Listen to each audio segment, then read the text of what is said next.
তো নাম গোপন রাখার শর্তে তিনি ঘটনাটি এই জুবাইর ইসলাম ভাইকে বলেছেন, আর উনি যেভাবে শুনেছেন সেভাবে আমাদেরকে পাঠানোর চেষ্টা করেছেন। ঘটনার শুরু 2009 সাল থেকে। একটি মেস বাসাকে কেন্দ্র করে ঘটনা। আর যে মেসের কথা বলা হচ্ছে, এই মেসটি সেই বছরই বাড়ির মালিক বিশ্ববিদ্যালয়ের শিক্ষার্থীদের ভাড়া দেওয়ার জন্য তৈরি করেন। ঘটনায় যাওয়ার আগে সেই বাড়ি সম্পর্কে একটু তথ্য দেওয়া জরুরি। বাড়িটির মূল ফটক ছিল একতলা বিল্ডিং। ঠিক তার বাম পাশ দিয়ে লম্বা করিডোরের মতো, যা দুটি ঘর পার হয়ে আবার বামে মোড় নিয়ে আরো 4টি রুম বিশিষ্ট ঘরের সন্নিবেশ। অর্থাৎ বাড়িটি জেড অক্ষরের মতো অনেকটা। ঠিক মাঝখানে একটি বেশ বড়সড় উঠোন এবং বাড়ির পেছনে একটি ঘাট বাঁধানো পুকুর রয়েছে। বাড়িটির প্রতিটি রুম 1 কামরা বিশিষ্ট এবং 3 রুম পর পর একটি করে ওয়াশরুম। নতুন বাড়ি হয় এবং একটু আকর্ষণীয় করে তৈরি করার কারণে প্রথম বছরই বেশ অনেকজন স্টুডেন্ট মেস হিসেবে ভাড়া নিয়ে থাকতে শুরু করেন। তাদের মধ্যে আজগর, সিয়াম এবং রবিন নামের প্রথম বর্ষের 3 জন শিক্ষার্থীও ছিলেন। আজকের ঘটনা মূলত এই 3 জনকে নিয়ে। আজগর এবং সিয়াম চট্টগ্রামের ছেলে, আর রবিনের বাড়ি ছিল চাঁদপুরে। আজগর একটু নিরিবিলি থাকতে পছন্দ করত, তাই সে একদম শেষের ঘরে থাকার সিদ্ধান্ত নেয়। সিয়াম এবং রবিন শেষের রুমের আগের ঘরে থাকা শুরু করে।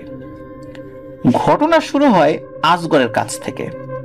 এখানে বলে রাখা ভালো, বাড়ির মালিক ছাত্রদের আর্থিক দিকের কথা চিন্তা করে প্রতি রুমে নিজ খরচে 2টি করে চৌকি এবং তার পাশে একটি করে মোট 2টি টেবিলের ব্যবস্থা করেন।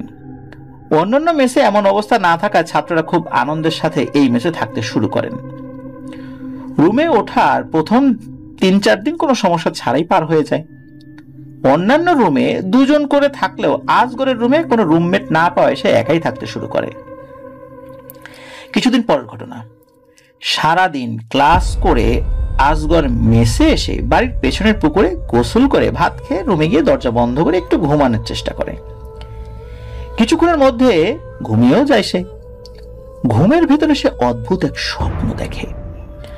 আজগর দেখতে পায় তিনি বাড়ির পেছনের পুকুর পাড়ে বসে আছেন, আর পুকুরের মাঝে অদ্ভুত দর্শন কিছু জীব, যাদের সারা শরীরে মাছের আঁশের মতো শক্ত আবরণে ঢাকা। তাদের শরীরের উপরিভাগ পানির উপরে থাকায় দেখা যাচ্ছিল তাদের মানুষের মতো হাত, কিন্তু হাতে অনেক বড় বড় সুচালো নখ রয়েছে। তাদের চেহারাটা ছিল অনেকটা মানুষ এবং কুমিরের মিশ্রণ। তারা সবাই পানির মাঝে অদ্ভুতভাবে 2 হাত উপরে তুলে শরীর ঝাঁকাচ্ছিল এবং সকলে একই সাথে কিছু একটা মন্ত্রের মতো অনবরত আওড়ে যাচ্ছিল। তারা কি বলছিল আজগর সেটা বুঝতে পারছিল না। এভাবে বেশ কিছুক্ষণ মন্ত্র পড়ে হঠাৎ একই সাথে তারা হাত নামিয়ে আস্তে আস্তে পুকুর পাড়ে আজগরের দিকে এগিয়ে আসতে থাকে। এটা দেখে ঘুমের ভেতরে আজগর চিৎকার দিয়ে ওঠে এবং তার ঘুম ভেঙে যায়। ঘুম ভেঙে আজগর দেখে তার সারা শরীর ঘামে ভিজে একদম একাকার হয়ে গেছে। সে তো প্রচন্ড ভয় পেয়েছিল, তাই আর না ঘুমিয়ে রুম থেকে বের হয়ে যায়। কিছুক্ষণ বাইরে সময় কাটানোর পর বিষয়টি তিনি স্বাভাবিকভাবেই নেন। রাতে খাওয়া দাওয়া শেষ করে আজগর রুমে ফেরত আসে। রাত জেগে পড়ার অভ্যাস থাকায় বেশ অনেকটা সময় লেখাপড়া করে আজগর আবার ঘুমাতে যায়। কতক্ষণ ঘুমিয়েছে আসলে বলতে পারে না। হঠাৎ কোনো এক শব্দে তার ঘুম ভেঙে যায়।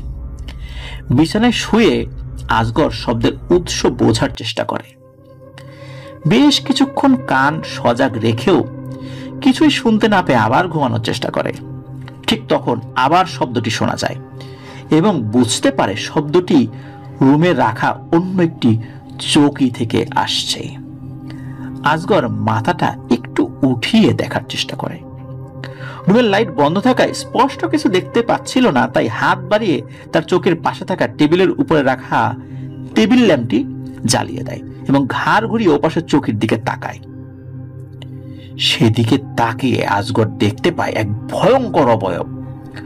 ওপাশের চোখের উপরে তার দিকে পিঠ দিয়ে এক শীর্ণকায় বৃদ্ধ সম্পূর্ণ উলঙ্গ অবস্থায় বসে আছে। এটা দেখে ভয়ে আজগর দ্রুত নিজের চৌকিতে উঠে বসে এবং চিৎকার দিয়ে ওঠে। চিৎকারের পর মুহূর্তের মধ্যে ওই অবয়বটি আজগরের দিকে না ঘুরে সোজা চৌকির উপরে উঠে দাঁড়ায় এবং লাফ দিয়ে পাশের জানালার গ্রিল ভেদ করে বেরিয়ে যায়। মানে আজগরের দিকে ওই অবয়বটা তাকায়নি।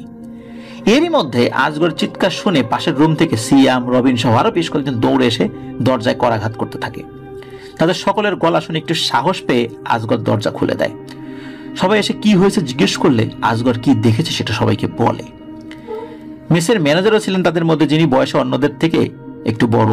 সব শুনে তিনি বলেন যে এগুলো কিছু না, রাত জেগে পড়তে পড়তে তোমার মাথায় একটু প্রেসার পড়েছে, তাই ঘুমের মধ্যে খারাপ স্বপ্ন দেখেছো। একটু ভালো ঘুম হলে দেখবে সব ঠিক হয়ে গেছে।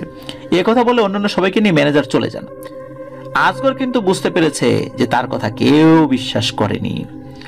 সবাই চলে গেলে আজগর লাইট জেলে রাতটা বিছানায় কুটিসুটি হয়ে বসে কাটিয়ে দেয়। ফজরের আজান দিলে আজগর তারপরে ঘুমানোর চেষ্টা করে এবং ঘুমিয়েও যায়। পরদিন বেশ বেলা করে ঘুম থেকে ওঠে আজগর। একটু ফ্রেশ হয়ে সকলের সাথে দেখা হলে সবাই তাকে নিয়ে একটু হাসাহাসিও করে। রাতের বিষয়টি নিয়ে মেসের বন্ধুরা বেশ মজা করে। বন্ধুদের সাথে হাসি তামাশা করে আজগরও অনেকটা সহজ হয়ে যান। ভাবে হয়তো ম্যানেজারের কথাই ঠিক, অতিরিক্ত চাপ নেয়, উল্টো পাল্টা দেখেছে। এরপর কোনো ঘটনা ছাড়া বেশ কয়েকটা দিন কেটে যায়। আজগর এসব ভুলে নিজের লেখাপড়ায় মন দেয়। বিকেল বেলা অবসর সময় বন্ধুদের সাথে আড্ডা দেয়, অথবা বিশ্ববিদ্যালয়ের অনেক দূরে একটি শালবন আছে, সেখানে গিয়ে কিছুক্ষণ হাঁটাহাঁটি করে। এই শালবন নিয়ে অনেক ঘটনা আছে। স্থানীয় মানুষ সন্ধ্যার পরে এই জায়গাটায় আসলে খুব একটা যায় না। তো আজগর গাছপালা খুব পছন্দ করত, তাই প্রায়ই সে এই বনে গিয়ে সময় কাটাতো।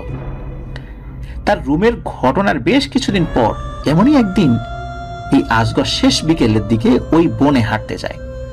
কিছুক্ষণ হাঁটতে হাঁটতে আজগর বনের একটু গভীরে চলে আসে। সময়টা মাগরিবের একটু আগে। হাঁটতে হাঁটতে হঠাৎ তার মনে হতে থাকে কেউ তাকে দেখছে। আজগর দাঁড়িয়ে আশেপাশে ভালো করে দেখতে থাকে। হঠাৎ আজগর দেখতে পায় তার থেকে 20 কি 30 গজ সামনে একটা গাছের পাশে একটা হাতের কবজি পর্যন্ত দেখা যাচ্ছে। মানে গাছের অপোজিট পাশে কেউ একটা দাঁড়িয়ে আছে, তার হাতের কবজি দেখা যাচ্ছে। আজগর ভাবলো যে গাছের ওই পাশে হয়তো কেউ দাঁড়িয়ে আছে, তার হাত হয়তো, এবং এই ভাবাটাই স্বাভাবিক। এমনটা ভাবতে ভাবতে আজগর সেই হাতের দিকে চোখ রেখে 5-10 পা সামনের দিকে এগিয়েছে। অমনি দেখে ওই হাতটি আস্তে আস্তে সরসর করে গাছের উপরের দিকে উঠে যাচ্ছে। আজগর সাথে সাথে ওই জায়গায় দাঁড়িয়ে পড়ে এবং দেখে উঠতে উঠতে গাছটি গাছের একদম মগডালের কাছে গিয়ে দাঁড়িয়ে পড়েছে।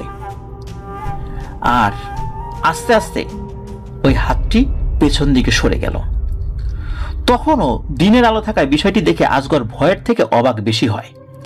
এত উঁচুতে এত দ্রুত কারো পক্ষে ওঠা সম্ভব নয়।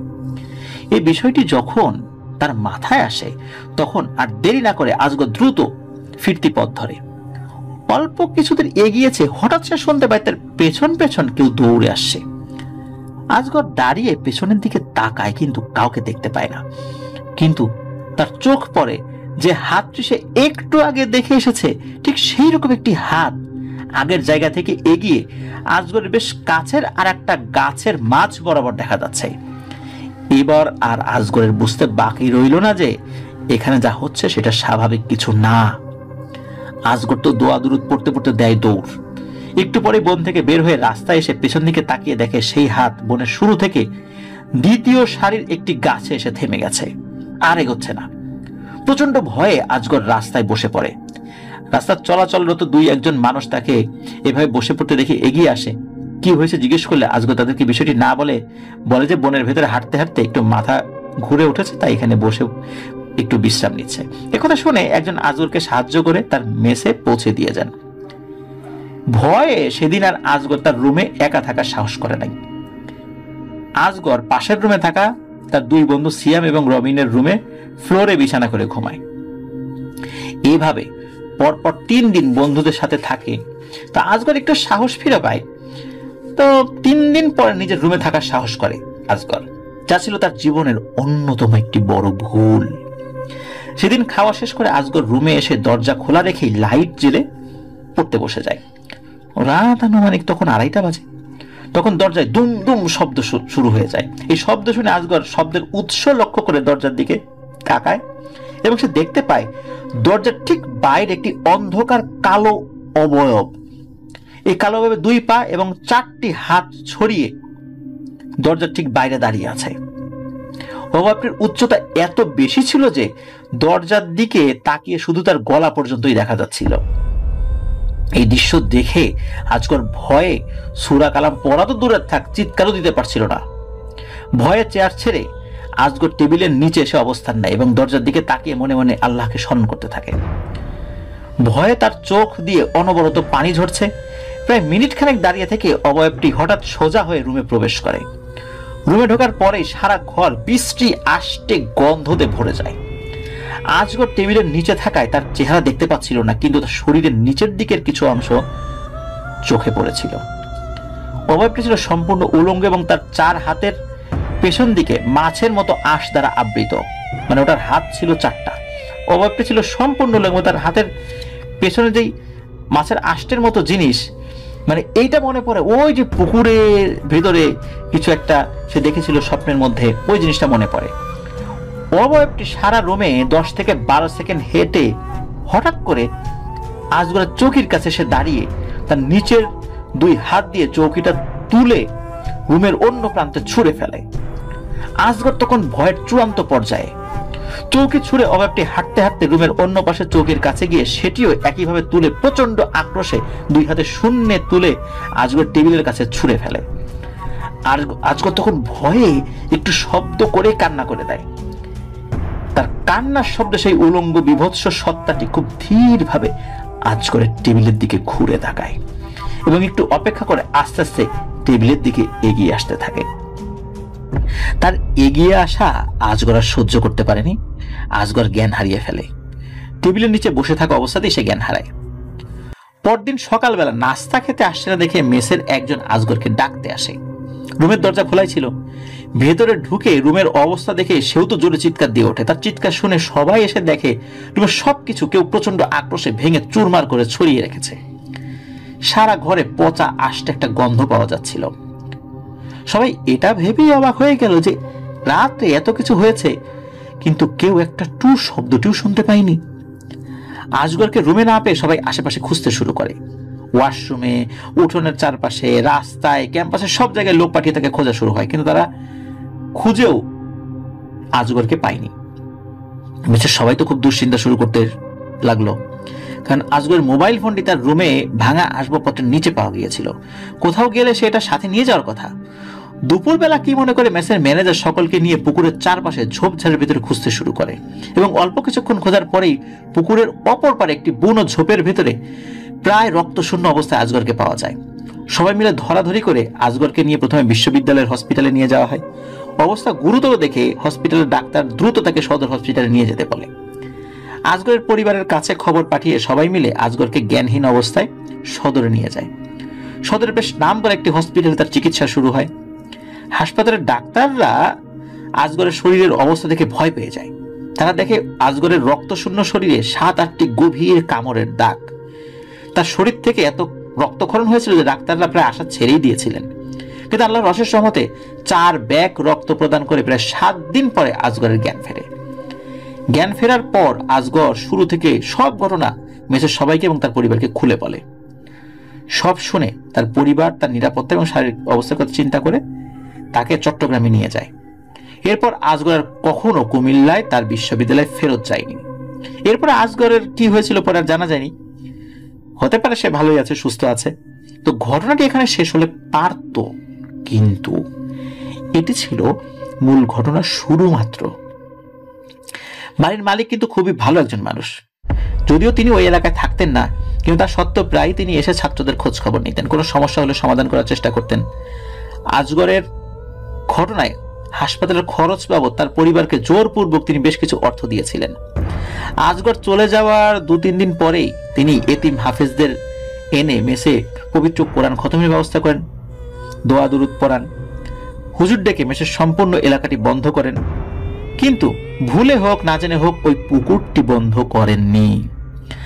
আজগর যে রুমটাতে থাকতো এই রুমটি আর ভাড়া না দিয়ে তিনি মেসের রান্নাঘরটা ওই রুমে নিয়ে যান। আগের রান্নাঘরটা থাকার উপযোগী গড়ে তোলেন আর কি। এরপরে কোনো সমস্যা ছাড়াই নাকি 8 মাস পার হয়ে যায়। সময়ের সাথে সাথে আজগরের সাথে ঘটা সেই ঘটনাগুলো অনেকেই ভুলে গেছে, কারণ হচ্ছে যে যারা মেসে ছিল সবাই তো রেগুলার থাকে না, অনেকে আবার চলেও যায়। তো সবাই ভুলে গেলেও কিছু ক্ষত থাকে যার ব্যথা হঠাৎ করে ভয়ঙ্কর রূপ নেয়।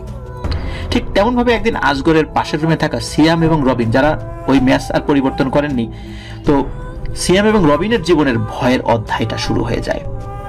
দিনটি ছিল নাকি রবিবার, কোনো এক সরকারি ছুটি পড়ে গিয়েছিল রবিবার। তো সরকারি ছুটির কারণে ক্লাস বন্ধ থাকায় মেসের সকলে মিলে ভালো খাবার দাবারের আয়োজন করে।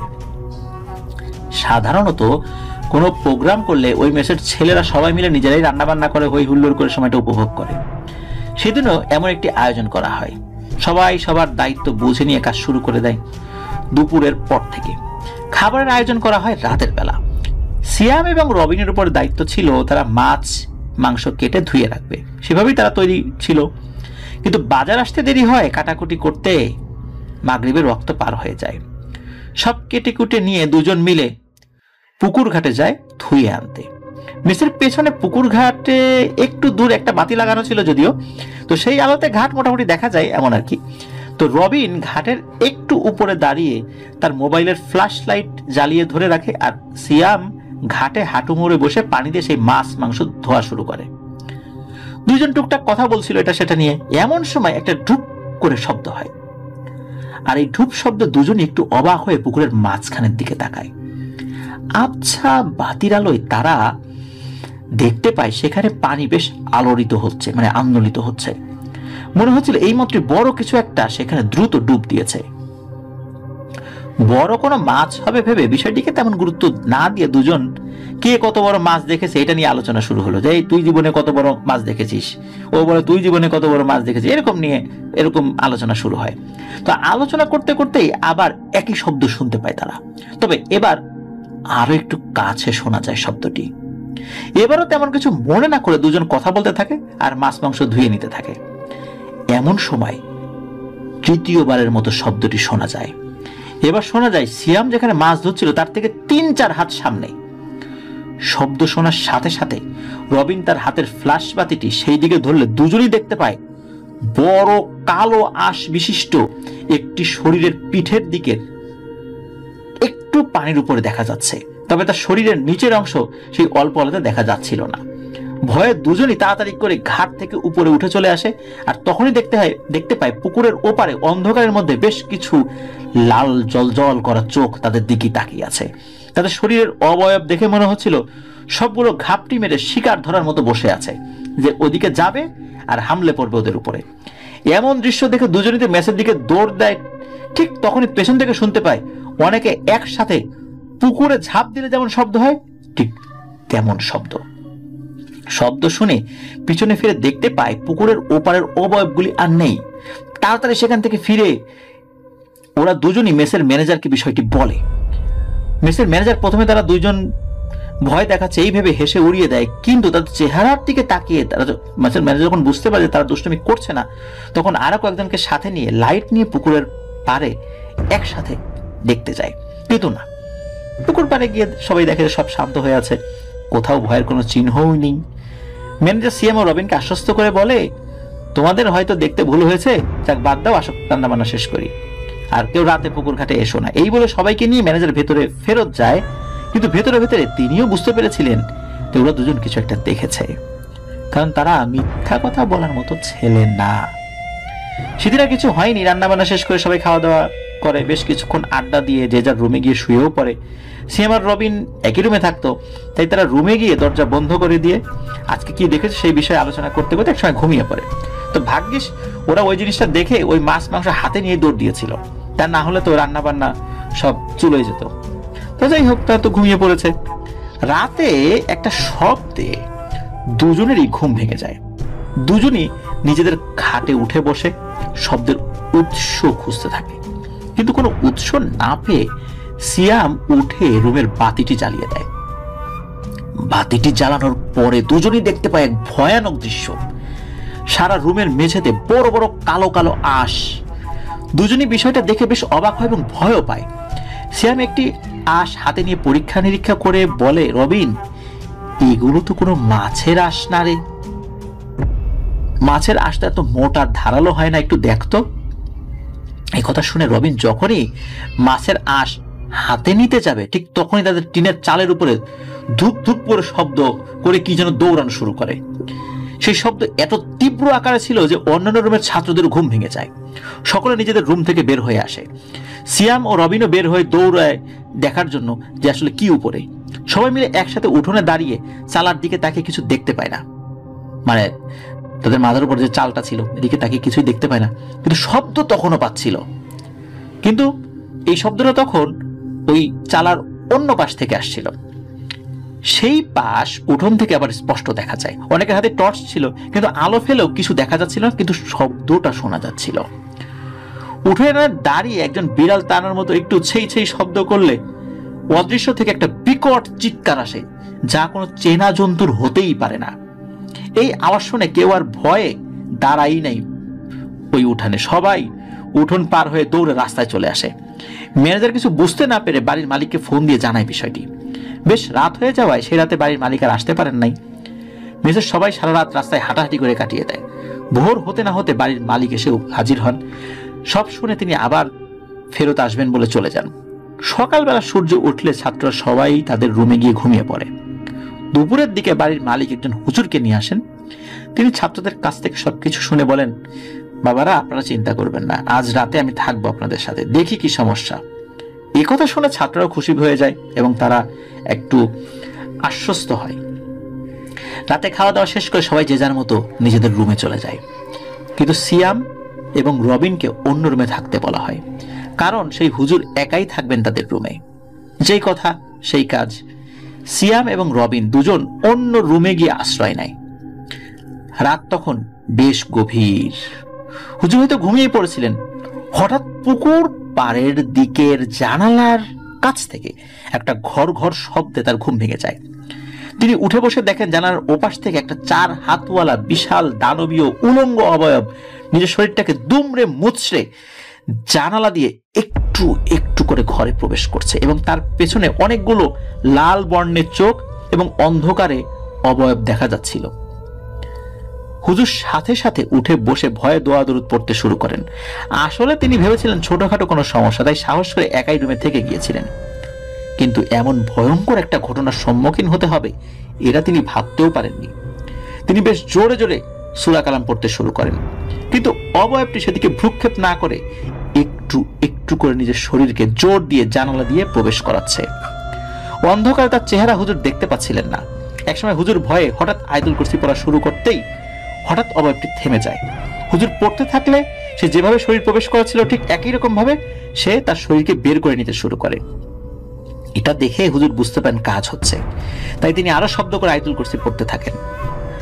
তখন অবয়বটি হঠাৎ তার মুখ দিয়ে হুজুরের দিকে থুথু ছিটিয়ে দেয়।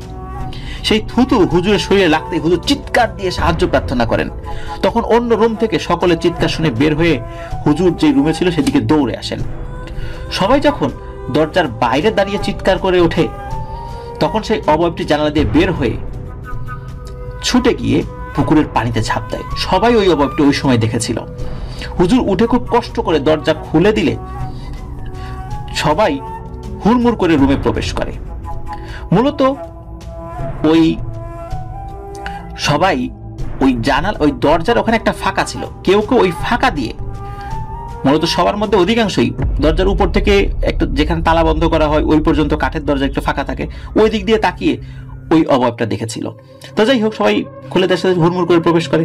বাতি জ্বালানোর পরে সবাই দেখে হুজুরের পাঞ্জাবির বুকের বাম পাশে বিশাল এক ক্ষত সৃষ্টি হয়েছে। মনে হচ্ছিল কেউ একটু আগে উত্তপ্ত কিছু দিয়ে হুজুরের বুকের এই সাইডটা পুড়িয়ে দিয়েছে। সবাই মিলে হুজুরকে ঘর থেকে বের করে নিয়ে আসে। বেশ কিছুক্ষণ সেবা শুশ্রূষার ফলে হুজুর একটু ধাতস্থ হয়ে ছাত্রদেরকে উদ্দেশ্য করে বলেন, বাবারে এটা খুব খারাপ এক বদ জিন, আর যদিও মনে হয় এর আরো সঙ্গী আছে, কিন্তু আমার সাথে যেটা দেখা হয়েছে সেটা খুব শক্তিশালী এবং মারকুটে। এর সাথে মোকাবেলা করা আমার পক্ষে অসম্ভব। সে আমাকে থুতু ছিটিয়ে দিয়েছে। আমি তোমাদের বাড়ির মালিকের সাথে একটু কথা বলবো, আর দেখি ভালো কোনো হুজুর পেলে জানাবো। ততদিন তোমরা সবাই একটু সাবধানে থেকো। পুকুর পাড়ে কেউ যেও না আপাতত। ওই শয়তান মনে হয় ওখানেই বসতি গেড়েছে। এ কথা বলে হুজুর সেই রাতটা কোনোভাবে অন্যদের সাথে থেকে সকালবেলা বাড়িওয়ালা আসলে তাকে সবকিছু খুলে বলে চলে যান। বাড়িওয়ালা ভদ্রলোক বেশ চিন্তায় পড়ে যান। বেশ কয়েকজন ছাত্র এখানে থেকে তাদের নিরাপত্তা হীনতা, যেহেতু এখানে অনেকগুলো ছাত্র থাকে, তাদের একটা নিরাপত্তার ব্যাপার আছে। এখন নিরাপত্তাহীনতার ব্যাপারটা তাকে ভাবিয়ে তোলে। আবার বড় ধরনের কোনো সমস্যা হলে, কেউ যদি মারা যায় তাহলে কি অবস্থা হবে, কি জবাব দেবেন মানুষকে। তাই তিনি দেরি না করে ছাত্রদেরকে সাবধানে থাকতে বলে মেসের ম্যানেজারকে সাথে নিয়ে উনি কুমিল্লার একটি নাম করা মাদ্রাসার উদ্দেশ্যে ছুটে যান।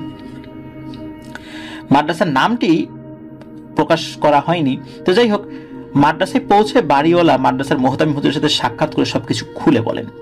মোহতামি হুজুর সব শুনে বলেন, ভাই বিষয়টা তো অনেক জটিল মনে হচ্ছে, হঠাৎ কোনো কারণ ছাড়া এমন হওয়ার কথা না। আপনারা আমাদের মাদ্রাসার সাবেক একজন ছাত্র ছিল, তার কাছে যান। তো তার নামটা বলা হয়েছে, প্রিয় লিসেনার, সঙ্গত কারণে নামটা আমরা বলছি না, তো তার নামটা গোপন রাখতে বলা হয়েছে। তো ওই ব্যক্তিটি এইসব বিষয়ে বেশ অভিজ্ঞ এবং উনি এই কাজগুলো করেন। এরপর বাড়িওয়ালা এবং ম্যানেজার ওই হুজুরের ঠিকানা নিয়ে তার কাছে যান। তার ঠিকানায় গিয়ে ওনারা বেশ অবাক হন, কারণ সেই হুজুর অন্য 10 জনের মতো পাঞ্জাবি বা জুব্বা পরে কোনো চেম্বার খুলে বসেন নাই। তিনি 8-10 জন সাধারণ মানুষের মতো শার্ট প্যান্ট, কিন্তু মাথায় টুপি ছিল। টুপি পরে ওনাদের গ্রামের বাজারে একটা মশলার দোকান, একটা অস্থায়ী মশলার দোকান থাকে না, মানে টং দোকান, মানে সব বাজারের পাশে দেখি যে একটা পলিথিন বিছিয়ে তারপর মশলা বিক্রি করছেন, অথবা একটা টুল নিয়ে একটা কিছু মশলা বিক্রি, ওই রকম আর কি।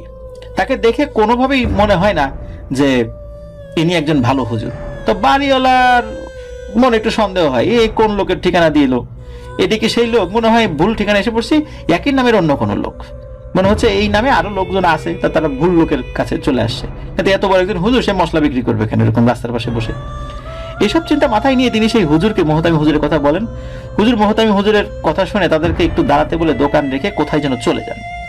5-7 মিনিট পরে একজন লোককে সাথে এনে দোকানে বসিয়ে রেখে বাড়িওয়ালা এবং মেসের ম্যানেজারকে সাথে নিয়ে ওনার বাড়ির উদ্দেশ্যে পথ ধরেন। পথে এই বিষয়ে কোনো কথা শোনেননি বা কিছু জিজ্ঞেস করেননি। বাড়িতে পৌঁছে ওনাদের সাথে নিয়ে উঠোনে বসে তারপর বলেন, মোহতামি হুজুর, আপনাদের যেহেতু এত দূরে আমার কাছে পাঠিয়েছেন, তার মানে আপনাদের সমস্যাটা খুব জটিল। কি হয়েছে ভাই, এবার বলেন। এরপরে মেসের ম্যানেজার সবকিছু খুলে বললে হুজুর একটু চিন্তায় পড়ে যান। তিনি বলেন, ভাই সবই তো বুঝলাম, কিন্তু কোনো কারণ ছাড়া তেমন হওয়ার কথা না। পুকুর তো আগেও ছিল, তখনও সমস্যা হয়নি। আর এই খবিশ জিনেরও যদি সেখানে থেকেও থাকে, তাহলে ঘরে ঢুকে যাওয়ার কিন্তু কথা না। আমাকে বিষয়টা একটু ভাবতে দেন। আপনার ঠিকানা দিয়ে যান, আমি বিষয়টা সম্পর্কে খোঁজ খবর নেই, তারপরে দেখি কিছু করা যায় কিনা। আপনারা চলে যান। তবে আগামী কয়েকদিন সবাই রাতে একসাথে থাকার চেষ্টা করবেন, মেসের ভিতরে জামাতে নামাজ পড়ার চেষ্টা করবেন এবং ওইখানে জামাতে নামাজ পড়ার ব্যবস্থা করেন। এর ভিতরে দেখি কি খবর আসে। এই বলে হুজুর তাদেরকে বিদায় দিয়ে দেন, আপ্যায়ন করে। তার সামর্থ্য যতটুকু কুলিয়েছিল তাদেরকে আপ্যায়ন করেছিলেন। তো বাড়িওয়ালা এবং ম্যানেজার ফেরত আসেন। সৌভাগ্যবশত সেদিন আর কিছু হয়নি।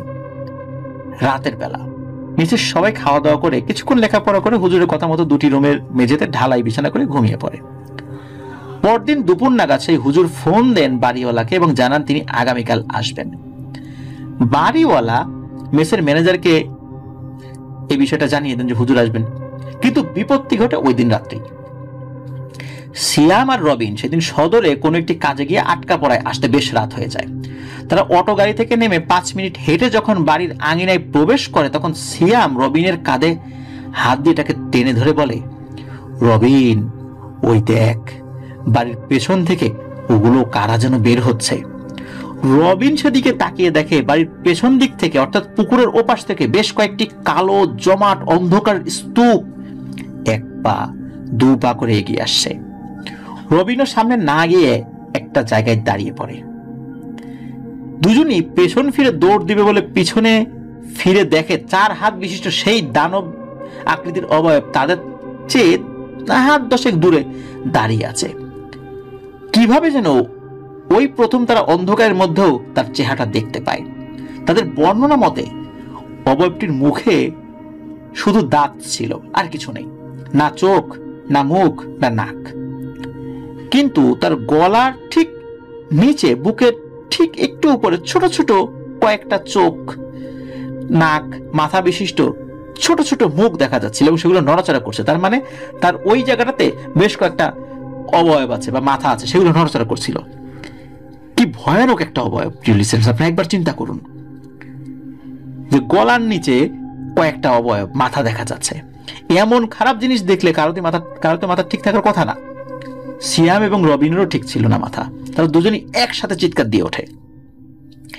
সাথে সাথে সেই অবয়বটি তাদের দিকে আঙ্গুল ইশারা করতেই পেছন থেকে কালো অবয়বগুলি ওদের উপর ঝাঁপিয়ে পড়ে এবং নির্দয়ভাবে ওদেরকে মারতে থাকে। এর মাঝে তাদের চিৎকার শুনে অনেকেরই ঘুম ভাঙে। তো তারা বাতি জ্বালিয়ে বাইরে বের হয়ে আসে এবং তারাও বিষয়টি দেখতে পায়, কিন্তু সাহস করে সামনে এগোতে পারছিল না। এমন সময় হঠাৎ দেখা যায় যেদিক দিয়ে সিয়াম এবং রবিন এসেছিল, রাস্তার ঠিক সেদিক দিয়ে 30 থেকে 40টি সাদা বিড়াল খুব দ্রুত গতিতে দৌড়ে এসে সেই দানব সহ অন্যান্য অবয়বের উপর ঝাঁপিয়ে পড়ে। সবার চোখের সামনে বেশ কিছুক্ষণ তাদের লড়াই চলার পরে অবয়বগুলো দৌড়ে পুকুরের দিকে এগিয়ে যায়। বিড়ালগুলো তাদের পিছু ধাওয়া করে। অতি উৎসাহী 2-3 জন রুমের পেছনের জানালা দিয়ে এগিয়ে গিয়ে সেই ভয়ঙ্কর অবয়বগুলো দৌড়ে পানিতে ঝাঁপিয়ে পড়ার দৃশ্যগুলো দেখে। তো বিড়ালগুলো পানির কাছ পর্যন্ত গিয়ে নাকি থমকে দাঁড়িয়ে গেছিল। একটু পরে সবগুলো আস্তে আস্তে আবার চলেও যায়। এর মাঝে সিয়াম এবং রবিনকে সকলে ধরাধরি করে রুমের ভেতরে এনে যতটুকু সম্ভব সেবা শুশ্রূষা করতে থাকে। তাদেরকে খুব মারধর করা হয়েছিল। ভয়ে এবং অমানসিক মারের কারণে তাদের জ্ঞান ফেরাতে বেশ কষ্ট করতে হয় সবাইকে। ওই রাতে বাইরে গিয়ে ডাক্তার আনার মতো সাহস কারো হয়ে ওঠেনি। নিজেরাই যতটুকু সম্ভব দরজা জানালা বন্ধ করে দোয়া দরুদ পড়ছিল। তবে কিছুক্ষণ পর পর তারা শুনতে পাচ্ছিল পুকুরের পানিতে হঠাৎ আলোড়নের শব্দ হচ্ছে। ঠিক সাথে সাথেই তাদের মেসের চারপাশ থেকে অনেকগুলো বিড়াল আবার খুব রেগে রেগে ডেকে উঠছে। মানে পুকুরের পানিতে এরকম শব্দ হয়, পানির শব্দ হয়, আবার বিড়ালও ডেকে ওঠে। বিড়ালের ডাক শুনলেই ওই আলোড়নগুলো বন্ধ হয়ে যায়, মানে পুকুরের ভিতরে শব্দ আবার বন্ধ হয়ে যায়। এইভাবে সারা রাত কেটে যায়। অবশেষে একসময় ফজরের আজানের ধ্বনি কানে আসে সবার। এরপরে পুকুরের আলোড়ন বা বিড়ালের ডাক আর কিছুই শোনা যায়নি। অনেকক্ষণ অপেক্ষা করে সবাই মিলে সিয়াম এবং রবিনকে হসপিটালে নিয়ে যায়। হসপিটালে ভর্তি করানো হয়। তাদের পরিবারের সবাইকে খবর দিয়ে আনা হয়। আর 2-1 ছাড়া বাকিরা আবার প্রচন্ড ভয় বুকে নিয়ে আবার দুপুর নাগাদ মেসে ফেরত আসে। এত কিছু হয়ে যাচ্ছে কিন্তু ছাত্ররা হুট করে সেই জায়গাটি ছেড়ে যেতে পারছে না। কারণ হচ্ছে যারা এভাবে মেসে বা হোস্টেলে থেকেছে এরা কিন্তু বুঝতে পারবে হুট করে কিন্তু মেস ছেড়ে দেওয়া যায় না, অনেক সমস্যা হয়। বিশেষ করে খাবারটা ভালো থাকলে এবং মেসের ভাড়াটা একটু কম হলে শত সমস্যা থাকলেও ছাত্ররা সহজে যেতে চায় না। যারা মেস বাসায় ছিলেন তারা কিন্তু এই বিষয়টা বুঝতে পারবেন প্রিয় লিসেনার্স। তাদের ক্ষেত্রে বিষয়টি একই রকম ছিল। কিন্তু মেসে ফেরত এসে তারা একটু আশার আলো দেখতে পায়। তারা দেখে বাড়িওয়ালা একজন হুজুরকে সাথে নিয়ে উঠোনে বসে আছে। তাদের পাশে 7টি তেলের টিন পড়ে আছে, মানে একটা ক্যান আর কি। তো বাড়িওয়ালাকে এবং হুজুরকে একসাথে দেখে ছাত্ররা হুড়মুড় করে তাদের কাছে এসে রাতের সব ঘটনা খুলে বলে। সব শুনে বাড়িওয়ালার মন খারাপ হয়ে যায়। তিনি সাথে সাথে দেরি না করে হুজুরের দায়িত্বে সকলকে রেখে হাসপাতালের উদ্দেশ্যে রওনা হয়ে যান সিয়াম এবং রবিনকে দেখতে, চিকিৎসার ব্যবস্থা ঠিকঠাক মতো হচ্ছে কিনা, টাকা পয়সা লাগবে কিনা এগুলো দেখার জন্য। হুজুর সব মনোযোগ দিয়ে শুনে একটু হেসে সকলকে বললেন, বাবারা চিন্তা করো না, তোমাদের বাড়িওয়ালা আমার কাছে সেদিন যাওয়ার পর থেকেই আমি আমার অনুগত কিছু মুসলিম জিনদেরকে এই বাড়ির উপরে নজর রাখতে বলেছিলাম। কাল তোমাদের বন্ধুর উপর যখন শয়তানগুলো আক্রমণ করে বসে তখন আমার সেই অনুগত জিনেরা তাদের উপর উল্টো হামলা করে বসে। ওরা এমন কিছু হবে আশা করেনি, কিন্তু তারপরেও ওই দুষ্টু জিনেরা তোমার বন্ধুদের উপর আক্রমণ করে। ওরা একটু দূরে সরেছিল, পাহাড় টাহাড়া দিয়ে একটু দূরে সরে গেছে, তখনই এই সমস্যাটা হয়। যাক সে কথা, সবাই যাও ওযু করে আসো। সালাত আদায়ের পরে দিনের আলো থাকতে থাকতে আমাদের কিন্তু অনেকগুলো কাজ আছে। হুজুরের ইমামতিতেই সবাই একসাথে সালাত আদায় করে সেই তেলের ওই পাত্রগুলো নিয়ে হুজুরের সাথে বাড়ির পেছনে যায়। হুজুর তেলগুলো পুকুরের চারপাশে হাঁটতে হাঁটতে কিছু দোয়া কালাম উচ্চারণ করছেন, পুকুরে ঢেলে দিচ্ছিলেন। প্রায় আধা ঘন্টা এভাবে কাজ শেষে হুজুর সকলকে বলেন, যাও বাবারা, এবার তোমরা ঘরে গিয়ে বিশ্রাম করো। রাতে যাই হোক যাই শোনো না কেন দরজা জানালা খুলবে না। ছাত্র হুজুরের কথা মতো মেসে গিয়ে দরজা জানালা বন্ধ করে ভেতরে বসে থাকে। এর মাঝে বাড়িওয়ালা ফিরে আসলে তাকে এবং ম্যানেজারকে সাথে নিয়ে হুজুর পুকুর ঘাটেই বসে থাকেন।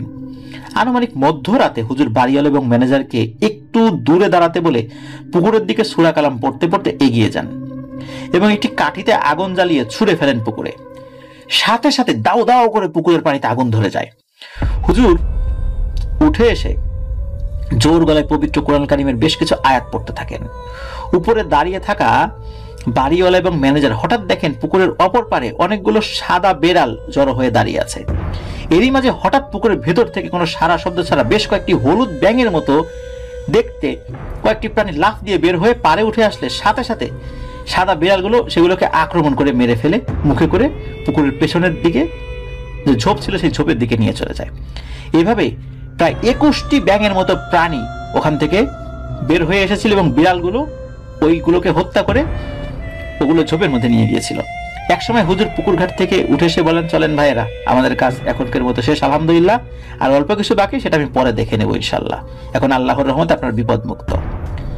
সেই রাতে হুজুর ছাত্রদের সাথে কাটিয়ে তাদেরকে একটু পানি পড়া খাইয়ে বাড়িওয়ালাকে সাথে নিয়ে যাওয়ার সময় সকলকে বলেন, বাবা সবাই ঠিক সময় সালাত আদায় করবেন, মনে রাখবেন জিন মানুষ সবার কাছ থেকে আল্লাহ আগে নামাজের হিসাবটা নেবেন, আর কোনো ভয় নেই ইনশাল্লাহ আপনাদের। যদি ওই পিশাচগুলোর নেতাটা পালিয়ে যেতে সক্ষম হয়েছে, ওই বদমাইশটাকে ধরতে পারি নাই, কিন্তু সেটা নিয়ে আপনারা ভাববেন না, আমি বাড়ির সীমানা পুকুরঘাট সব বন্ধ করে যাচ্ছি, আপনারা এখন থেকে স্বাচ্ছন্দ্যে থাকুন, শয়তানের ওই মাথাটাকে আমি দেখে নেব, ওটাকে আমি একসময় ধরবই, কোথায় যাবে ও সাঙ্গপাঙ্গ সবগুলোকে শেষ করে দিয়েছি, এখন ওই বদমাইশটাই বাকি আছে, ওটাকেও আমি ধরে ফেলবো, কিন্তু কিভাবে ধরবো কিভাবে শাস্তি দেবো ওটা নিয়ে আপনারা চিন্তা করবেন না, আপনারা ইনশাল্লাহ নিরাপদ। এই বলে হুজুর বাড়িওয়ালাকে সাথে নিয়ে চলে যান। কেন এতদিন এই সমস্যা হয়েছে সেই বিষয়ে হুজুর শুধু বাড়িওয়ালাকে জানান, তার ছাত্ররা অনেকবার জিজ্ঞেস করেও জানতে সক্ষম হয়নি, এই কারণে এই বিষয়টি আমরাও বলতে পারবো না। পরবর্তীতে আর কখনোই ওই মেসে কোনো সমস্যা হয়নি। সিয়াম ও রবিন সম্পূর্ণ সুস্থ হয়ে ওই মেসেই ফেরত আসে এবং বাকি সব ছাত্ররা তার বিশ্ববিদ্যালয়ের শেষ দিন পর্যন্ত ওই মেসেই কাটিয়ে দেয়, আবার নতুন নতুন ছাত্ররা সেখানে এসেছিল, আর কখনোই কোনো সমস্যা হয়নি আলহামদুলিল্লাহ ওই মেসে। ঘটনাটির সময়কাল মহান মুক্তিযুদ্ধের পরবর্তী সময়ে।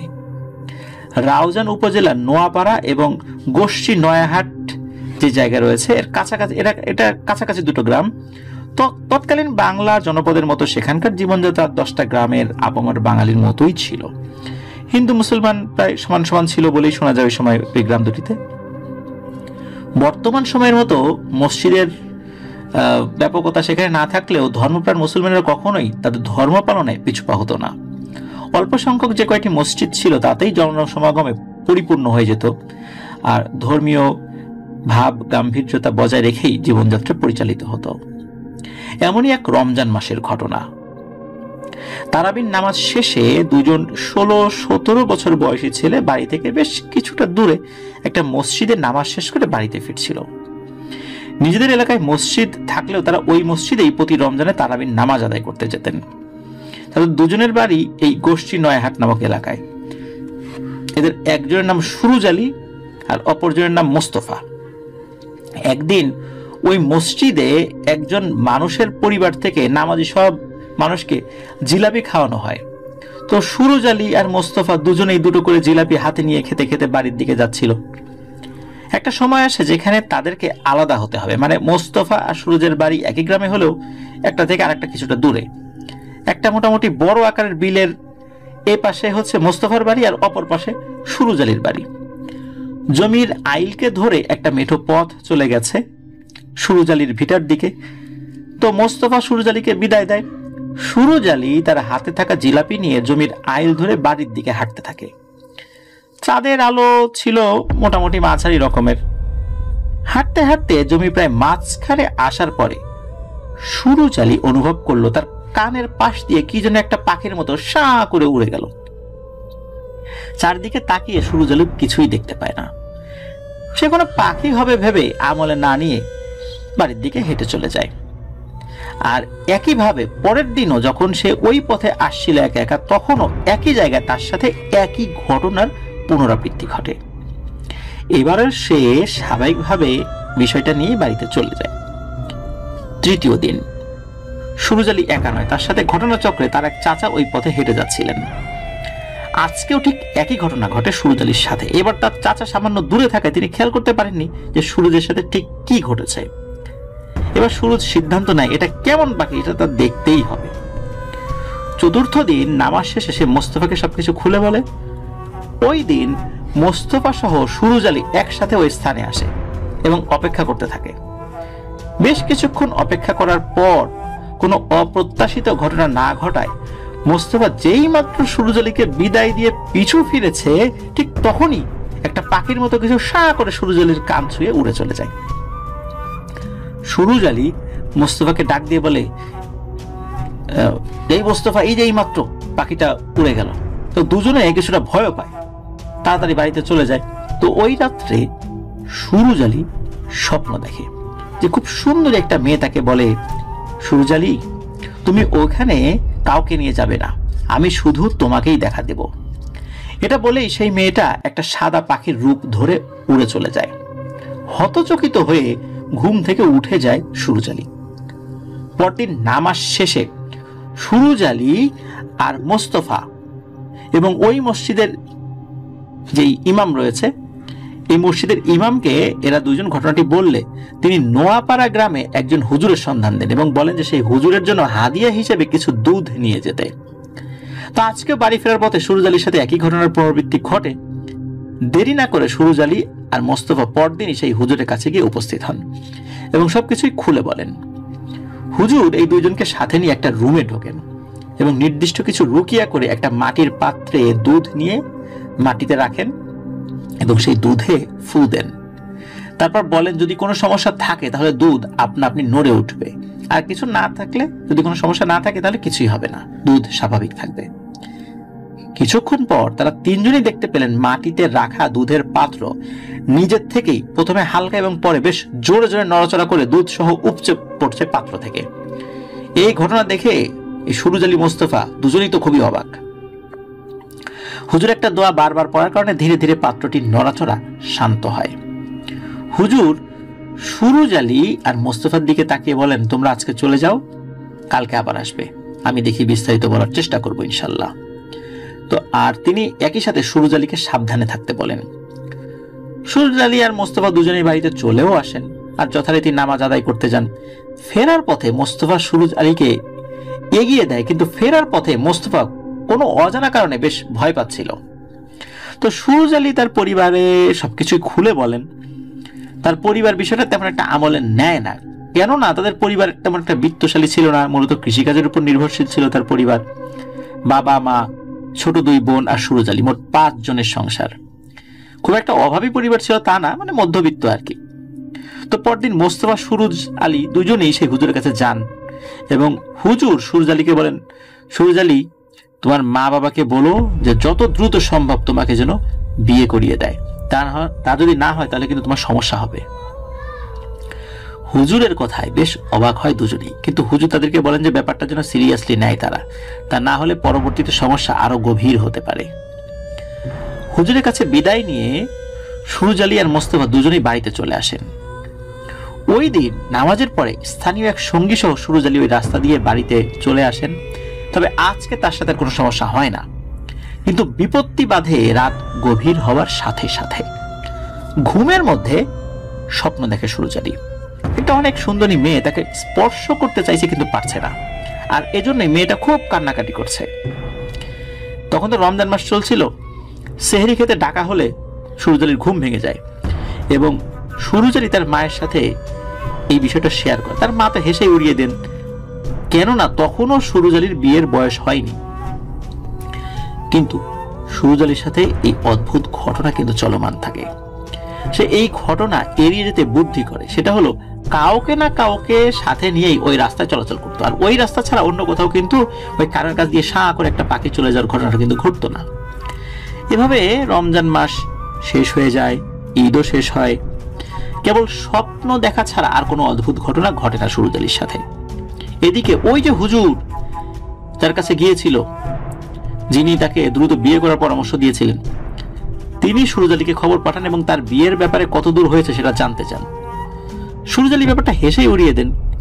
সুরুজ আলীর এরকম তুচ্ছতাচ্ছিল্য হাসি দেখে হুজুর বেশ অবাক হন এবং রাগ করেন এবং বলেন যে দেখো, আমার কাজ ছিল সতর্ক করা, আমি করলাম, বাকিটা তুমি আর তোমার পরিবার জানো, যাও ভাগো এখান থেকে আমার সামনে, আর কখনো আসবা না। মানে উনি রেগেই বলেছিলেন আর কি। এর কিছুদিন পরে সুরুজ আলী এক রাতে ওই পথে একাই আসছিল। ঠিক ওই জায়গায় আসার পর সুরুজ আলী অনুভব করতে থাকে তার পেছনে কেউ আসছে। পিছন ফিরে তাকাচ্ছে, দেখতে পায় অনেক সুন্দরী একটা মেয়ে তার পিছনে দাঁড়িয়ে আছে। ভালো করে খেয়াল করতে সে দেখে এটা সেই মেয়ে যাকে সে প্রতি রাতে স্বপ্নে দেখে আসছিল। সুরুজ আলী সাহস করে জিজ্ঞেস করে, এই কে তুমি?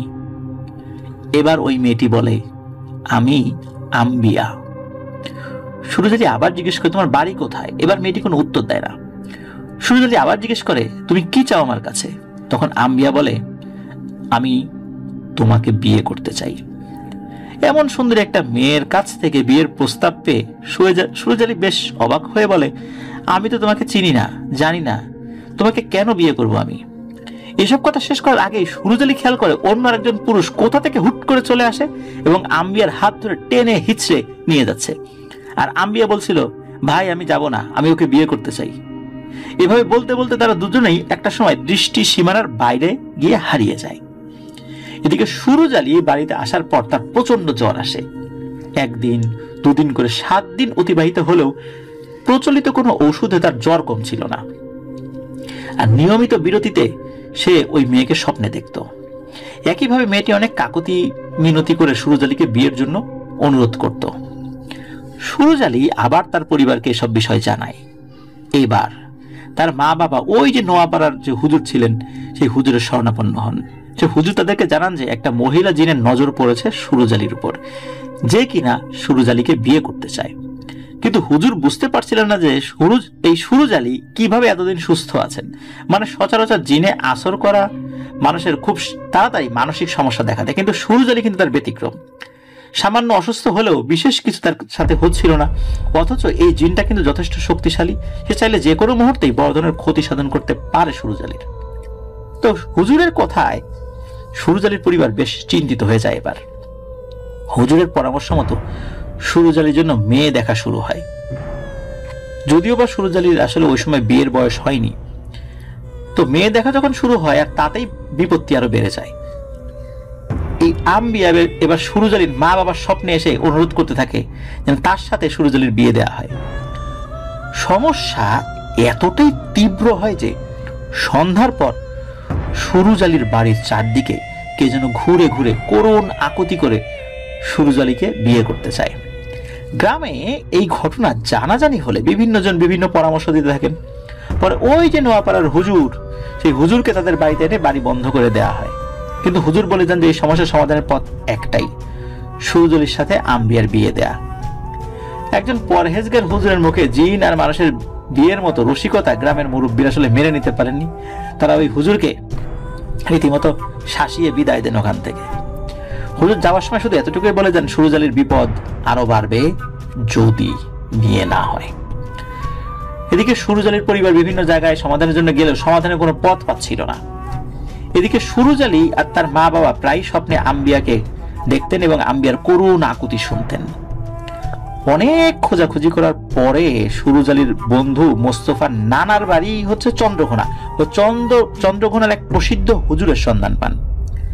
তার কাছে গেলে তিনি সুরজ আলীকে কিছু তদবির দিয়ে বলেন যে কোনো উপায়ে ওই নারীর গায়ে এই তদবিরটা স্পর্শ করাতে হবে, তাহলেই ওই নারী যে জিন ও বন্দী হয়ে যাবে।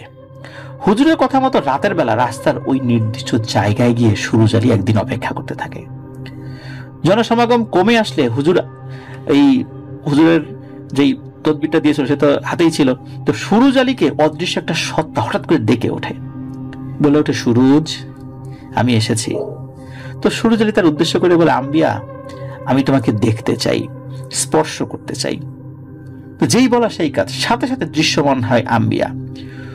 সুরজ আলীর কাছে আসতেই সে হুজুরের দেওয়া তদবির আম্বিয়ার হাতে স্পর্শ করিয়ে দেয়।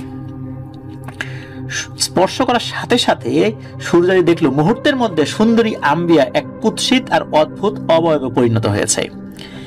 এই বিভৎস চেহারা দেখে মুহূর্তেই জ্ঞান হারিয়ে মাটিতে পড়ে যায় সুরজ আলী। তার যখন জ্ঞান ফেরে তখন সে দেখতে পায় যে সে তার বাড়িতে শুয়ে আছে এবং ওই যে চন্দ্রঘোনার হুজুর, উনি এই সুরজ আলীর বাড়িতে এসেছেন। হুজুরকে সবকিছুই খুলে বলে সুরজ আলী। সবকিছু শুনে হুজুর বলেন, আজ থেকে 41 দিন সে তোমার কাছে বা কারো কাছে আসতে পারবে না। আর এই সময়ের মধ্যেই কিন্তু তোমাকে বিয়ে করে নিতে হবে, নয়তো পরবর্তীতে সমস্যা আরো জটিল হবে। উপায়ন্তর না দেখে সুরজ আলীর বিয়ের জন্য মেয়ে দেখা আরম্ভ হয়। কিন্তু মেয়ে দেখার কদিন পরেই সুরজ আলীর স্বপ্নে এক বুজুর্গ মানুষ এসে তাকে অনুরোধ করেন যে সে যেন তার মেয়ে আম্বিয়াকে মুক্ত করে দেয়। নতুন এক সত্তার আবির্ভাব হয় স্বপ্নের মধ্যে। এই নতুন সত্তার স্বপ্ন দেখে সুরজ আলী তো অবাক হয়, ভয়ও পায়। এই স্বপ্নের দেখার পর সে ধর্মরীয় ঘুম থেকে উঠে পড়ে। পরদিন দেরি না করে সুরজ আলী ও তার পরিবার সেই হুজুরের সাথে যোগাযোগ করেন। হুজুর তার অনুগত জিনদের মাধ্যমে জানতে পারেন যে একজন জিন হয়ে মানুষকে পছন্দ করার অপরাধে ইতোমধ্যে আম্বিয়া সহ তার পরিবারকে জিন সমাজে শাস্তির মুখোমুখি হতে হবে।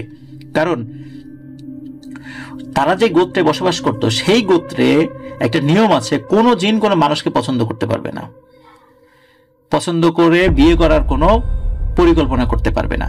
কিন্তু আম্বিয়া এই কাজটি করেছিল, সে জানতো তার গোত্রের নিয়ম কানুন কি। তারপরও এই কাজ করার অপরাধে আম্বিয়া এবং আম্বিয়ার পরিবারকে ওই গোত্র থেকে বের করে দেয়া হবে। এটা হচ্ছে শাস্তি। এখন তার পরিবারের তো দোষ নাই। আর একটা সমস্যা হলো, এই আম্বিয়াকে মানুষের দেয়া আমলে বেঁধে রেখেছে সেই হুজুর। এই কারণে ওই জিনদের পুরো গোত্র আবার ওই হুজুর এবং সুরুজ আলীর প্রতি ক্ষিপ্ত হয়েছে যে এত বড় সাহস, সে আমাদের জিন সমাজের একজনকে এভাবে আমলে বেঁধে রেখেছে। এটাও একটা বড় সমস্যার কারণ হয়ে দাঁড়ায়। জিনেরা সম্মিলিতভাবে সুরুজ আলীর যে কোনো বিপদ ঘটাতে পারে। তো এসব শুনে সুরুজ আলীর পরিবার বেশ চিন্তিত হয়ে পড়েন। এদিকে সমাধান হিসাবে সুরুজ আলীর বিয়ে আরো ত্বরান্বিত করতে বলেন।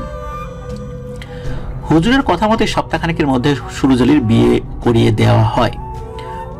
হুজুরের দেওয়া তদবিরে বিয়ের পরে প্রায় 41 দিন কোনো সমস্যা হয়নি, কিন্তু 41 দিন পর এই আম্বিয়া সুরুজ আলীর স্বপ্নে দেখা দিতে শুরু করে, ঠিক আগের মতোই। পার্থক্য শুধু আগের আম্বিয়া আর এখনকার আম্বিয়ার বেশভূষায়। আগে সেই সুন্দরী আম্বিয়া এখন বেশ বিধ্বস্ত এবং কদাকার হয়ে গেছে। তো কদাকার হলেও যে একদম ভয়ানক, যে পিলে চমকে উঠবে ওই রকম কদাকার না। তো এবার সে সুরুজ আলীকে স্বপ্নে বলে, সুরজ, তুমি আমার সাথে বিশ্বাসঘাতকতা করেছ, তুমি আমাকে বলেছ আমাকে স্পর্শ করতে চাও, আমি কাছে এসেছি, আর তুমি আমাকে অহেতুক বন্দী করে রেখেছ, আমাকে কষ্ট দিয়েছ, কিন্তু তবুও আমি তোমার কোনো ক্ষতি করতে চাই না, কারণ আমি তোমাকে ভালোবাসি, তোমাকে বিয়ে করতে চাই। চিৎকার দিয়ে সুরুজ আলী ঘুম থেকে উঠে যায়। এদিকে এই ধরনের সমস্যা টানা ঘটতে থাকে।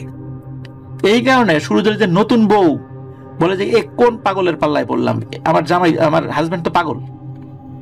এদিকে ওই সুরুজ আলীর নতুন বউ সুরুজ আলীর মা বাবাকে বলে, আপনার পাগল ছেলের সাথে আমাকে বিয়ে দিছেন। ওই মেয়ে তার বাবার বাড়িতে খবর পাঠায়, তার মা বাবা আসে, এসে বলে যে এই ছেলে তো পাগল, সুস্থ করান, যদি সুস্থ হয় তাহলে আমি এই স্বামীর ঘর সংসার করবো, না হলে আমি আর আসবো না। তো এই বলে ওই ওয়াইফ সুরুজ আলীকে ছেড়ে চলে যায়। তো পরদিনই সেই হুজুরের কাছে সুরুজ আলী এবং সুরুজ আলীর পরিবার যায়, কারণ বিয়ের পরে সমস্যার সমাধান না হওয়াতে ওই হুজুর বিরক্ত হয়ে একটা কঠিন সিদ্ধান্ত নেন। সেটা হলো আম্বিয়াকে স্থায়ীভাবে বন্দী করার সিদ্ধান্ত নেন উনি। হুজুর সুরুজ আলীকে বিদায় দেন এবং বলেন যে আজকের পর আর কোনো ঝামেলা হবে না, যাও, এই বলে আশ্বস্ত করেন। ওই দিন রাত্রে সুরুজ আলী স্বপ্নে দেখেন যে 4-5 জন মানুষ আম্বিয়াকে প্রচন্ড মারধর করছে আর টেনে হিচড়ে নিয়ে যাচ্ছে, আর আম্বিয়া ছুটে আসার জন্য খুব আকুতি করে যাচ্ছে। কিছুক্ষণ পরে স্বপ্ন ভেঙে যায় সুরুজ আলীর। পরদিন সেই হুজুরের সাথে যোগাযোগ করা হলে তিনি জানান যে তার অনুগত জিনদের মাধ্যমে আম্বিয়াকে উনি বেঁধে রেখেছেন। তবে তাকে বেঁধে রাখা খুব ঝামেলার, কেননা এই আম্বিয়ার পরিবার তাকে ছাড়িয়ে নিতে চায়। তো এ ব্যাপারে বিস্তারিত জানতে তিনি সুরুজ আলীর পরিবার থেকে আরো কয়েকদিন সময় নেন। তো প্রায় 3 দিন পার হয়ে গেলে হুজুর নিজে থেকেই সুরুজ আলীর বাড়িতে এসে বলেন, দেখুন, আমার অনুগত জিনদের মাধ্যমে জানতে পারলাম আম্বিয়াকে জিন সমাজ থেকে বের করে দেওয়া হয়েছে, কেননা সে যে কোনো কিছুর বিনিময়ে সুরুজ আলীকে ছাড়া অন্য কাউকে বিয়ে করতে চায় না। সমাজচ্যুত হয় আম্বিয়া এখন পরিবার পরিজন থেকে বিচ্ছিন্ন এক বেগানা যাযাবর মহিলা জিন হিসাবে পরিণত হয়েছে, অথচ সে একজন ভালো মুসলিম জিন। আমার অনুগত জিনেরা অনেক অত্যাচার করার পরেও সে সুরুজ আলীকে কোনোভাবে ভুলতে রাজি হচ্ছে না। তার একটাই দাবি, সে সুরুজ আলীকে বিয়ে করতে চায়। হুজুর আরো বলেন, কেন যে আম্বিয়া সুরুজ আলীর পেছনে পড়েছে সেটাই বুঝতে পারছি না। আর আমার জিনেরা সমাজচ্যুত এক যাযাবর নারী মুসলিম জিনকে আটকে রাখতে চাচ্ছে না, হত্যাও করতে চাইছে না, কারণ এটা হচ্ছে জিন সমাজের নিয়ম পরিপন্থী কাজ। আর এই কাজটি করা হলে তাদের যে গোত্র আছে সেই গোত্রের সর্দার তাদেরকে শাস্তির মুখোমুখি করবেন। কারণ কোনো ভালো জিন যে যাযাবর সমাজচ্যুত হয়ে গেছে, এদেরকে কোনো রকম ভাবে নির্যাতন করার সুযোগ নেই। কিন্তু হুজুরের কথা মতো তারা এটা করেছে, এটা ভালোর জন্যই করেছে, আম্বিয়ার ভালোর জন্য। হতে পারে যে আম্বিয়া যদি ঠিক পথে ফেরত আসে, সে যাতে আবার তার গোত্রের কাছে, তার পরিবারের কাছে ফেরত যেতে পারে। এই জন্যই জিনরা তার উপর নির্যাতন করেছিল, আম্বিয়াকে কষ্ট দেওয়ার জন্য নয়, আম্বিয়ার ভালোর জন্য। কিন্তু কোনোভাবেই আম্বিয়াকে তারা বন্দি বা হত্যা করতে রাজি নয়। তো সুরুজ আলীর বাবা এবার রাগ করেই বলেন, হুজুর আপনি কি আমাদের সমাধান দিতে এসেছেন নাকি আম্বিয়ার জন্য আমাদের কাছে সুপারিশ করতে এসেছেন? আপনি যে কোনো মূল্যে এই সমস্যার সমাধান করেন, দরকার হলে আম্বিয়াকে হত্যা করেন। সুরুজ আলীর বাবার কথা শুনে হুজুর বলেন, কাউকে ভালোবাসার অপরাধে কাউকে হত্যা করা কখনোই উচিত নয়, তবে আমি কুফরি করে ওকে হত্যা করতে পারি। সুরুজ আলীর বাবা বলেন যে যা মন চাই করেন, কিন্তু সমাধান করে দেন। তো হুজুর এবার বলেন, তাহলে আমাকে হাদিয়া হিসেবে 599 টাকা দিতে হবে। মুক্তিযুদ্ধের পরবর্তীকালে 599 টাকা কিন্তু অনেক টাকা। তারপরও সুরুজ আলীর পরিবার রাজি হয়। দুদিন পরে হুজুর বিভিন্ন জিনিসপত্র নিয়ে হাজির হয় সুরুজ আলীর বাড়িতে। তিনি আবারও সুরুজ আলীর কাল্পনিক বিয়ের আয়োজন করতে বলেন। আরো দুদিন ধরে বিভিন্ন রিচুয়াল করে তিনি 21 কেজি মিষ্টি আর নানান রকমের নাস্তা ব্যবস্থা করেন। উঠানে অদৃশ্য সত্তার বসার ব্যবস্থাও করে দেন। গ্রামের কয়েকজন গণ্যমান্য ব্যক্তি যারা এসব বিষয় জানতেন তাদেরকেও হাজির করা হয়। সুরুজ আলীকে জামাই হিসাবে সাজিয়ে উঠানের মাঝখানে বসিয়ে দেন সেই হুজুর। প্রায় মাঝরাতের দিকে পুরো গ্রাম যখন নিস্তব্ধ, ঠিক তখন সুরুজ আলী আর তার বাড়ির উপস্থিত সবাই দেখতে পান তাদের বাড়ির উঠোনে একে একে 9 জন মানুষ উপস্থিত হয়েছেন। একটু পরেই লম্বা ঘোমটাতে একজন মহিলা অবয়বেশে হাজির হয় তাদের সামনে। সুরুজ আলী আর তার মা বাবা বুঝতে পারে এটা তাদের স্বপ্নে দেখা সেই আম্বিয়া। এতক্ষণ সাহস সঞ্চয় করে রাখা সবাই সরাসরি কোনো জিন সত্তাদের দেখে ভয়ে জড়সড় হয়ে ঘরে ঢুকে যায়। হুজুর সবাইকে সালাম দিয়ে বসতে বলেন এবং তাদের জন্য রাখা মিষ্টি খেতে বলেন। হুজুরের কথা শেষ না হতেই চোখের পলকে সব মিষ্টি আর নাস্তা উধাও। সাথে সাথে সেই 9টি সত্তাও উধাও হয়ে যায়, কেবল আম্বিয়া দাঁড়িয়েছিল। হুজুর সুরুজ আলীর সামনে বসতে বলেন আম্বিয়াকে। সে হুজুরের কথা মতো বসে পড়ে। হুজুর ওনার কথা মতো বা ওনার মতো করে আর কি রিচুয়াল করে বলেন যে বিয়ে সম্পন্ন হয়েছে। আম্বিয়া কোথা থেকে যেন একটা ছোট্ট পুটলি বের করে হুজুরের হাতে দিয়ে বলেন, হুজুর এটা আপনার জন্য। হুজুর আম্বিয়াকে সবকিছুই খুলে বলেন যে সে কোনো মানুষ নয়, সে কেন সুরুজ আলী ছাড়া আর কাউকে আর পছন্দ করলো না। তো এই বিষয়ে আম্বিয়া কোনো উত্তর দেয় না, কিন্তু আম্বিয়া বলে যে সে সুরুজ আলী ছাড়া আর কারোর সামনে সে দেখা দেয় না। তবে হুজুর বলেছেন যে তুমি আর কাউকে কিন্তু ডিস্টার্ব করো না। তো হুজুরের শর্ত আম্বিয়া মেনে নেন। ভোর হয়ে আসলে আম্বিয়া বিদায় নেয়। হুজুর সুরুজ আলীকে সাবধানে থাকতে বলেন এবং তাকে কিছু তদবির দিয়ে যান এবং সবসময় এগুলো সাথে রাখতে বলেন। হুজুর সুরুজ আলীর মা বাবাকে বলেন যে 5-6 দিন সুরুজ আলীর ঘরে কেউ যেন না যায়। তো হুজুর চলে গেলে পরদিন সুরুজ আলী সকালে দেখতে পায় তার বিছানার পাশে বেশ যত্ন করে বিভিন্ন অদ্ভুত আর সুস্বাদু খাবার রাখা হয়েছে। অবাক হলেও ভয়ে সুরুজ আলী এসব খাবার খায় না। সুরুজ আলী নিজের পুরো রুমকে চিনতেই পারছে না, কে যেন অনেক যত্নে সব কাপড় চোপড় গুছিয়ে রেখেছে। এদিকে গ্রামে রটে যায় তার বিয়ের খবর, জনে জনে দেখতে আসে তাদের বাড়িতে। একটা সময় গ্রামের মানুষের জন্য সুরুজ আলীর পরিবারের জীবনযাপন দুর্বিষহ হয়ে পড়ে। পরীর জামাই বলে নাম রটে যায় সুরুজ আলীর। এত কিছুর পরেও সুরুজ আলী বেশ আরামেই ছিল। অদৃশ্য সত্তা কেউ যেন তার সব রকম সেবায় নিয়োজিত ছিল। ঠিক সময়ে খাবার রেডি থাকা, কাপড় গোছানো, সবকিছু গোছানো থাকা, অদ্ভুত এক আরামদায়ক আবহাওয়ায় ঘুমানো, মানে এক কথা এক আয়েশে জীবন পার করছিল সুরুজ আলী। কিন্তু সবকিছুতে একটা বিরূপ প্রতিক্রিয়া থাকে, আর তাই এই কদিনে সুরুজ আলীও বেশ অস্বাভাবিক আচরণ করত। 6 দিন অতিবাহিত হলে সেই হুজুর সুরুজ আলীর বাড়িতে আসেন এবং কেবল সুরুজ আলী ছাড়া বাকি সবাইকে বাড়ি থেকে অন্য কোথাও যেতে বলেন। হুজুর সুরুজ আলীকে বিস্তারিত বলেন যে আজকে উনি আম্বিয়াকে বন্দী করবেন এবং হত্যা করবেন। কিন্তু বাদশাহ সুরুজ আলী এতদিনে মায়ায় পড়ে যাওয়া এই সুরুজ আলী হুজুরকে জিজ্ঞেস করেন, হত্যা না করে কি আর কোনো উপায় নেই? হুজুর বলেন, সমাজচ্যুত এক যাযাবর জিনকে তোমার সাথে বিয়ে দিয়ে তাকে জিন সমাজের নিয়ম অনুযায়ী আরো বেশি অবৈধ কাজ করেছি। এবার তাকে চিরস্থায়ী বন্দী করা যাবে, কিন্তু আমি তো তোমাদের সাথে চুক্তিবদ্ধ হয়েছি তাকে হত্যা করব বলে। তো হুজুর আসলে হত্যা করতে চেয়েছেন, কিন্তু সুরুজ আলী হুজুরকে বারবার অনুরোধ করেন আর যাই করেন তাকে যেন হত্যা করা না হয়। মাগরিবের আজানের পর হুজুর রুকিয়া করে আম্বিয়াকে ডাকতেই আম্বিয়া সরল মনে হাজির হয়ে যায়। হুজুর অন্য এক রুকিয়া করতেই বিশাল দেহি 3 জন মানুষ এসে জাপটে ধরে আম্বিয়াকে। ধস্তাধস্তির এক পর্যায়ে সেই 3 জন জিনের একজন আম্বিয়ার গলা চেপে ধরে। তখন করুণভাবে কেঁদে কেঁদে আম্বিয়া সুরুজ আলীকে উদ্দেশ্য করে বলতে থাকে, সুরুজ, তোমার কোনো ক্ষতি আমি করিনি। তোমাকে ভালোবেসে বিয়ে করে আমি থাকতে চেয়েছিলাম।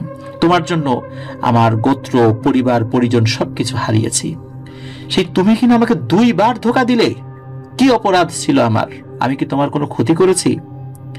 এসব বলতে বলতে সেই 3 জন অবয়ব আম্বিয়াকে আরো কঠিনভাবে বেঁধে ফেলে এবং একটা সময় আম্বিয়া সহ ওই 3টা অবয়ব অদৃশ্য হয়ে যায়। পরিস্থিতি স্বাভাবিক হয়ে আসে।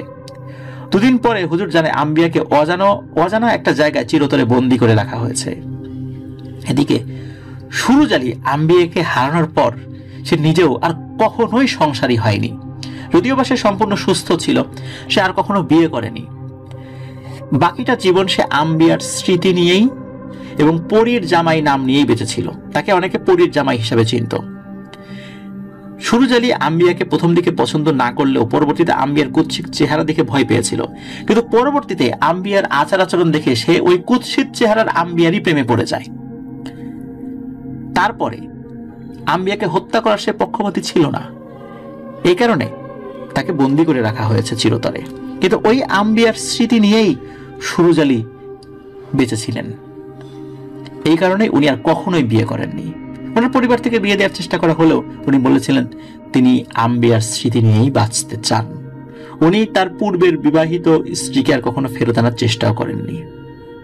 এভাবেই উনি জীবনটা পার করে দিয়েছিলেন। স্বাভাবিকভাবেই উনি মারা গিয়েছিলেন।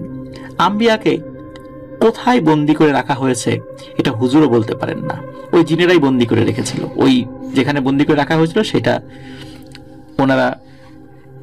ওনাদের প্রক্রিয়াতে আসে। মূলত ওই গ্রামের কেউ কেউ বলেন যে সুরুজ আলী বাকিটা জীবন আম্বিয়ার অপেক্ষাই করেছে।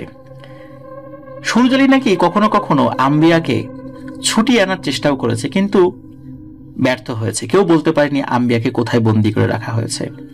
সুরুজ আলী আম্বিয়ার অপেক্ষায় থাকতেন কখন আম্বিয়া আবার এসে তাকে ডাক দেবে সুরুজ আলী বলে। কিন্তু সুরুজ আলীর বয়স ওই সময় কম ছিল, 16-17 কি সর্বোচ্চ 18 বছরের একটি কিশোর ছেলে। সে কতটুকুই বা বুঝতে পারে। কিন্তু সে যখন আম্বিয়ার ভালোবাসাটা বুঝতে পেরেছিল তখন অনেক দেরি হয়ে গেছে। এটাই তার আফসোসের ব্যাপার ছিল। এই কারণে সে আর কখনোই ঘর সংসার করেনি। স্বাভাবিকভাবেই সে মারা গিয়েছিল। আর এই ঘটনাগুলো জয় বড়ুয়াকে বলেছেন ওনার একজন খালা। ওনার শ্বশুরবাড়ি রাউজান উপজেলার নোয়াপাড়া গ্রামের ধুমারপাড়া এলাকায়। বিয়ের পর উনি ওনার শ্বশুর শাশুড়ি থেকে ঘটনাগুলো শুনেছেন। ঘটনার একদম চুলচেরা সত্যতা বিশ্লেষণ করা অত্যন্ত কঠিন। তবে গোষ্ঠী নয়াহাট এলাকা অনেক মুরব্বী নাকি এই আম্বিয়া নামটি সম্পর্কে পরিচিত এবং পরীর জামাই নামক ঘটনাটি জানেন। প্রিয় লিসেনার্স, কেমন লাগলো?